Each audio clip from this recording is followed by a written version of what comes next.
स्वागत है आपका समझना ज़रूरी में।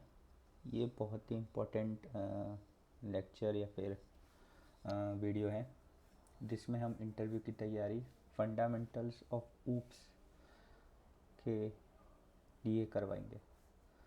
आप अगर सॉफ्टवेयर फील्ड में एंटर कर रहे हैं या फिर आपको एक्सपीरियंस नहीं है या फिर फ्रेशर है, स्टूडेंट है, तो ये शुरू के 5 मिनट के क्वेश्चन हैं जो कोई भी इंटरव्यूअर आपसे पूछेगा। याद रखिए, शुरू के 5-10 मिनट के क्वेश्चन यही है। अगर आपको यही नहीं आते तो बहुत डिफ़िकल्ट हो जाएगा आपके आगे राउंड क्लियर करना। तो ज़्यादा टाइम वेस्ट नहीं करते और स्टार्ट करते हैं। तो सबसे पहले आपको फंडामेंटल्स ऑफ ऊप्स पूछे ही जाएंगे। ऊप्स ऑब्जेक्ट ओरिएंटेड कंसेप्ट है। इसमें आपको पूछा जाएगा क्लास क्या होता है, ऑब्जेक्ट क्या होता है, एब्स्ट्रैक्शन क्या होता है, इनकैप्सुलेशन क्या होता है, इनहेरिटेंस क्या होता है, पॉलीमॉर्फिज्म क्या होता है, एग्रीगेशन क्या होता है, एसोसिएशन क्या होता है, कंपोजिशन क्या होता है। तो इंटरव्यूअर आपसे इंटरेक्ट करेगा तो समझने की कोशिश करेगा कि आपको ये फंडामेंटल्स आते हैं कि नहीं आते। ये फ्रेशर्स और स्टूडेंट के लिए बहुत इंपॉर्टेंट कंसेप्ट हैं। अगर आपको यही नहीं आता है तो आप कंप्यूटर साइंस की नॉलेज नहीं है आपको। तो एग्ज़ाम्पल के थ्रू समझाइए इंटरव्यूअर को अच्छे से। जैसे आप क्लास बताएंगे तो बताइए एक व्हीकल, एक मेरा प्रोटोटाइप हम ब्लूप्रिंट बना के रखा है व्हीकल का, फिर मैं उसको रियल वर्ल्ड में लाता हूँ तो वो ऑब्जेक्ट बन जाता है व्हीकल। मतलब आपकी कार का जब रियल वर्ल्ड में आती है तो वो ऑब्जेक्ट बन जाता है। आपको मैंने पहले भी समझाया है मेरे ऊप्स के कंसेप्ट के वीडियो में हिंदी में। आप उसका पार्ट 1 और पार्ट 2 देखिए, उसमें आपको ये सब चीज़ें हिंदी में समझ में आ जाएगी। इनकैप्सुलेशन, इनहेरिटेंस, पॉलीमॉर्फिज्म एक घर के माध्यम से समझाया था मैंने आपको कि घर में अगर आपके यहाँ कोई आता है तो आप उसको चाय पिलाएंगे, तो चाय किचन से लेके आएंगे तो किचन आपका, आप किचन को हाइड करके रखते हैं। मतलब चाय आप कैसे बना रहे हैं, पत्ती कैसे डाल रहे हैं, सब हाइड करके रखते हैं और आप सिर्फ अपने जो गेस्ट है उसको सिर्फ चाय देते हैं। यही कंसेप्ट आप किसी प्रोग्राम बनाने के लिए शुरू करते हैं तो आप ऐसे ही करेंगे। अगर मेरे को कोई वेबसाइट बनानी है तो मैं अपने यूज़र को ये नहीं दिखाऊंगा कि मैं डेटा कहाँ से ला रहा हूँ, मतलब मैं किस डेटाबेस कनेक्शन से कनेक्ट कर रहा हूँ, मैं कैसे उसको क्वेरी कर रहा हूँ। ये सब चीज़ें मैं हाइड करके रखना चाहता हूँ। मैं सिर्फ उसको डेटा दिखाना चाहता हूँ एक टेबल के फॉर्म में। तो ये हो गया रियल वाला एग्जांपल। आपको भी ऐसे ही समझाना है अपने इंटरव्यूअर को, और हो सके तो अपना रियल वर्क एक्सपीरियंस दिखाइए।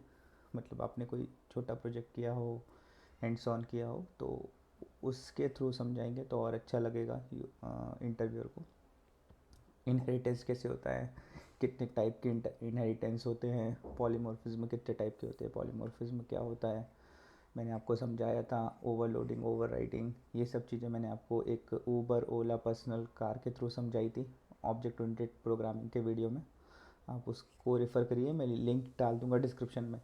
ये मैं डिटेल में नहीं जा रहा हूँ इस टाइम, मैं सिर्फ क्वेश्चंस आपको क्विकली आइडिया दे रहा हूँ कि क्या पूछा जाता है, क्योंकि इंटरव्यूअर 5-10 मिनट में यही पूछेगा, चाहे आप कुछ भी कर ले। इसके अलावा वो नहीं पूछ सकता कुछ भी। स्टार्टिंग वो यहीं से करेगा।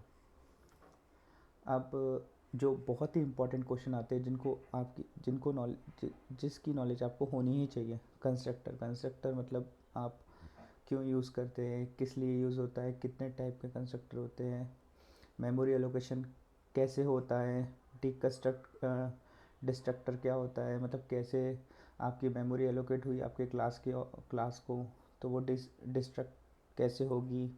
अब जब डिस्ट्रक्ट हो गई, अगर मैंने समझ लीजिए क्लास बनाई है समझना ज़रूरी करके, उसमें मैं फंक्शनलिटी डाली है कि ये वीडियो प्ले करेगा, वीडियो पॉज करेगा और वीडियो रिज्यूम करेगा। ओके, तो इस जब मैं वीडियो प्ले करता हूँ तो उसको मेमोरी एलोकेट होगी। तो मेमोरी एलोकेट कैसे होगी, कंस्ट्रक्टर कैसे देगा, एंट्री पॉइंट क्या है इसका, एंट्री पॉइंट कैसे है, ये सब आपको समझाना पड़ेगा।